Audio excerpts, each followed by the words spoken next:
Pasaules kausa futbolā šobrīd liek visai pasaulē elpot vienā ritmā. Kāpēc tas ir tik īpašs un kāpēc jau šis turnīrs ir iegājis vēsturē?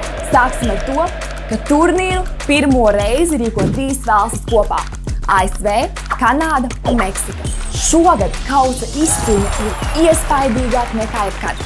Ierasto 32 komandu vietā spēkojas 48, kopā aizvadot 104 spēles.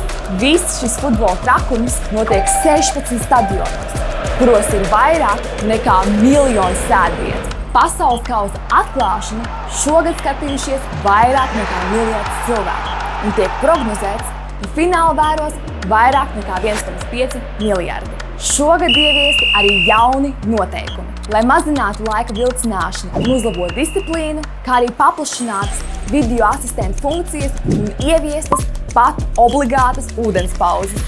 Bet kāds tad ir jaunais turnīra formāts? Komandas ir sadalītas 12 grupās, katrā pa 4 izlasēm. Tālāk cīņu turpina 2 labākās no katras grupas, plus vēl 8 veiksmīgākās 3. vietu ieguvējas. Jā, nedaudz mulsinoši, bet pēc grupu spēlēm sākās īstās cīņas. Izslēgšanas spēles. Sākumā 16 daļfinālā, tad 8 daļfinālā, pēc tam 4 daļfinālā. Ja zaudē, brauc mājās.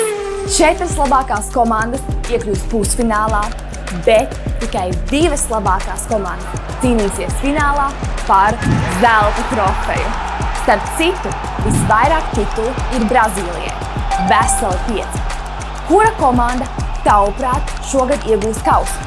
Raksti komentārā.